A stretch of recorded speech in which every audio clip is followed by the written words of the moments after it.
क्यों रे, तूने चोरी की है? गूंगा चुप हो गया। उसने अपना सिर झुका लिया। चमेली एक बार क्रोध से कांप उठी। देर तक उसकी ओर घूरती रही। सोचा मारने से यह ठीक नहीं हो सकता। अपराध को स्वीकार करा दंड ना देना ही शायद कुछ असर करे। और फिर मेरा कौन सा अपना है? रहना है तो ठीक से रहे, नहीं तो फिर जाकर सड़क पर कुत्तों की तरह झूठन पर जिंदगी बिताए, दर दर अपमानित और लांछित। अर्थात यहाँ पे चमेली को क्या लगता है कि गूंगे ने चोरी की है और वे जो है उसको डांटना चाहती है और उसको जो है कहती है कि भाई अगर यहाँ पे ये उसको बोल नहीं रही है, केवल सिर्फ उसके मन के विचार हैं।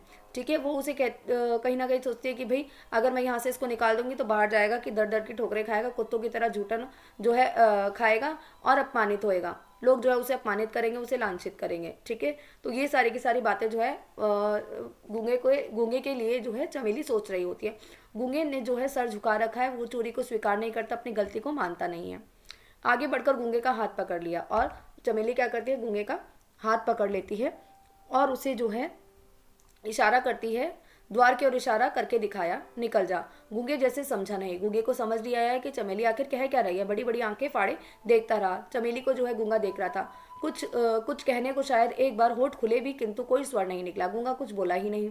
फिर चमेली ने वैसे ही कठोर बनी रही। चमेली को जो है वहीं उसके ऊपर गुस्सा आता रहा। अब काहे के अब आपके मुंह से भी साथ साथ कहा। अब जो है चमेली ने क्या किया, मुंह से भी साफ साफ कह दिया कि निकल जाओ, ढंग से काम नहीं करना है तो तुम्हारा यहाँ कोई काम नहीं है। नौकर की तरह रहना है तो रहो, नहीं तो बाहर जाओ। यहाँ तुम्हारे नखरे कोई नहीं उठा सकता, किसी को इतनी फुर्सत नहीं है, समझे? अब चमेली जो है मुंह से जो है ये सारी की सारी बात जो है गूंगे को कह देती है। और फिर चमेली आवेश में आकर चिल्ला उठी, मक्कार बदमाश। आवेश यहाँ पे जो है कहीं ना कहीं गुस्सा जो उसको आ ही रहा होता है, इसमें वो जो है उसको मक्कार कह देती है, उसको बदमाश कह देती है। ठीक है, पहले कहता था भीख नहीं मांगता और सबसे भीख मांगता है, रोज रोज भाग जाता है, पत्ते चाटने की आदत पड़ गई है। कुत्ते की दुम क्या कभी सीधी होगी? नहीं, नहीं रहना है हमें, नहीं रखना है हमें। जा तू इसी वक्त निकल जा।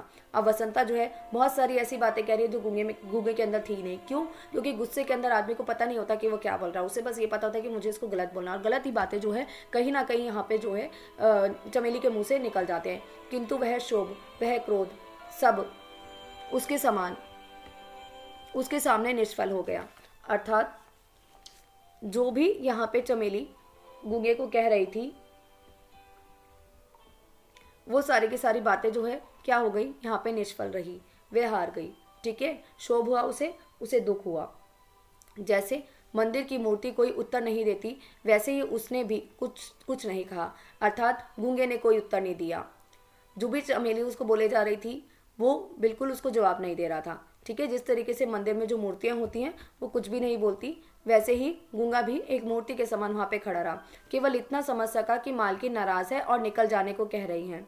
इसी पर उसे अचरज और अविश्वास था। अर्थात गूंगे को जो इतना समझ में आ रहा था उसके मन में कि मालकिन जो है वो मुझसे नाराज है, कहीं ना कहीं मुझसे जो है निकल जाने को कह रही हैं, और निकल जाने वाली बात पे उसे अचरज हो रहा था, उसे आश्चर्य हो रहा था और अविश्वास भी था। उसे विश्वास भी नहीं हो रहा था कि मेरी जो मालकिन है वो मुझे ऐसा कैसे कह सकती है, क्योंकि चमेली कभी भी नहीं चाहती थी कि गूंगा यहाँ से जाए।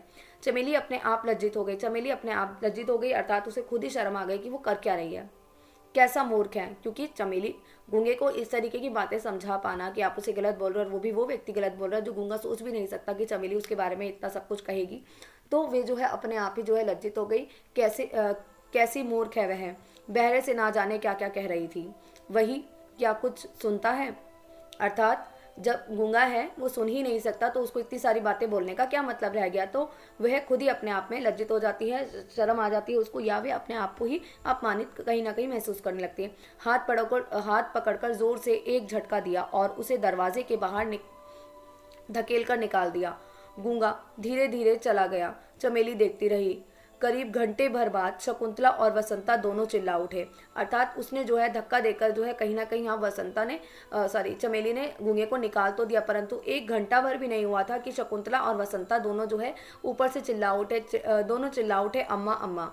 तो वो दोनों बच्चे जो है वो अपनी अम्मा को आवाज दे रहे थे।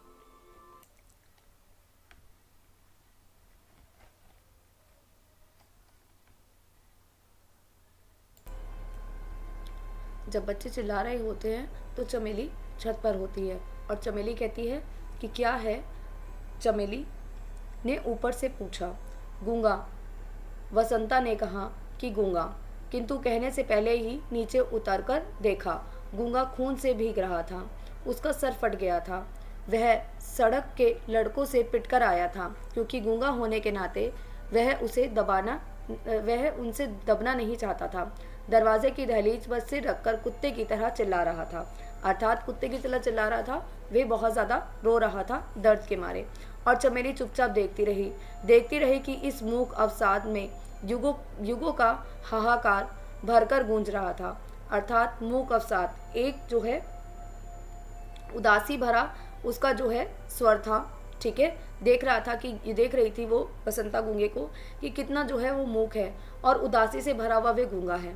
ठीक है, युगों की हाहाकार भरकर गूंज रही थी, अर्थात युगों की हाहाकार, युगों से उसको जितना प्रताड़ित किया जा रहा था, जितना उसका दुख था, उसके कारण उसको जो है यहाँ पे चोट भी लग गई है और सारा का सारा दुख जो है एक साथ पड़कर जो है कहीं ना कहीं एक साथ जैसे उसको पिटा भी गया, उसके सर में चोट लग गई है। दुख उसका तो था ही था, साथ ही इतने टाइम से जो उसको प्रताड़ित किया जाता है, जो उसको मारा जाता था, जो उसको चिढ़ाया जाता था, वो सारा का सारा चित्कार जो है, सारा का सारा दुख जो है वो एक ही बार जो है निकल कर गूंज रहा था यहाँ पे। बस चमेली जो है इसको देख रही थी। और अब आगे वे जो है समाज पर व्यंग्य करती हुई कहती है, और ये गूंगे अनेक हो संसार में भिन्न भिन्न रूपों में छाए हुए हैं। अर्थात देखो, सीधी सी बात समझ में आती है। अगर गूंगे की यहाँ पे अन्य बच्चों के साथ लड़ाई हो रही थी, वे कमजोर था, वे सारे के सारे बच्चों ने मिलकर अगर उसको मारा गया है, तो कहीं ना कहीं वहाँ खड़े हुए लोग भी तो मूक ही थे ना। क्यों उन्होंने उसका साथ नहीं दिया? उन्होंने ये मान लिया गूंगा है, ये तो पिटेगा ही, गूंगा है इसलिए इसको तो चढ़ाया ही जाएगा। तो ये सारी की सारी मानसिकता कहीं ना कहीं समाज में जो है देखने को मिलती है। तो यहाँ पे वे कहती है कि अनेक हो संसार में भिन्न भिन्न रूपों में छाए हुए हैं, कि जो गूंगे हैं वो समाज में जो है भिन्न भिन्न अलग अलग रूपों में जो है समाज में है, जो कहना चाहते हैं पर कह नहीं पाते, जिनके हृदय में प्रतिहिंसा है, अर्थात वे जो है बदला लेना चाहते हैं, न्याय और अन्याय को परखकर भी अत्याचार को चुनौती दे सकते हैं, क्योंकि बोलने के लिए स्वर होकर भी स्वर में अर्थ नहीं है, क्योंकि वे असमर्थ हैं। तो यहाँ पे लोग क्या हैं? लोग प्रतिहिंसा कर सकते हैं, वे बदला लेना चाहते हैं, अन्याय और न्याय की परख कर सकते हैं, परंतु अत्याचार और चुनौती नहीं दे सकते। क्यों अत्याचार को चुनौती नहीं दे सकते? कहीं ना कहीं अगर हम कहानी का ही उदाहरण लें तो अभी जैसे गूंगे को मारा जा रहा था, पीटा जा रहा था, तो किसी ने बढ़कर उसका साथ दिया? नहीं दिया। जब गूंगे को जो है उसके बुआ फूफा मारते थे, तब क्या लोगों को नहीं पता था कि उसके बालक के ऊपर अत्याचार किया जा रहा है? किसी ने साथ दिया? नहीं दिया। तो ये भी तो एक तरह की मूर्खता ही है, समाज में मूर्खता ही तो है कि अत्याचार होता हुआ देख तो रही आंखों से, और अन्याय होता देखने के बाद वो न्याय कर सकते हैं, वो आवाज उठा सकते हैं, चुनौती दे सकते हैं, परंतु वे देते नहीं है, क्योंकि बोलने के लिए स्वर होकर भी स्वर में अर्थ नहीं है। उनके पास स्वर तो है, उनके पास जुबान तो है, वे बोल तो सकते हैं, परंतु वे बोलना ही ना चाहते, क्योंकि वे असमर्थ हैं। असमर्थ वे है नहीं, उन्होंने अपने आप को असमर्थ बना रखा है। और चमेली सोचती है कि आज के दिन ऐसा कौन है जो गूंगा नहीं है, किसका हृदय समाज, राष्ट्र, धर्म और व्यक्ति के प्रति विद्वेष का अर्थ होता है दुश्मनी या वैर से, घृणा से नहीं छटपटाता, किंतु फिर भी कृत्रिम सुख की उछालना, कृत्रिम अर्थात बनावटीपन। तो ये जो बनावटीपन है इसके बारे में बताती है। छलना अपने जालों से उसे नहीं फंसा देती, क्योंकि वह स्वर स्नेह चाहता है, समानता चाहता है।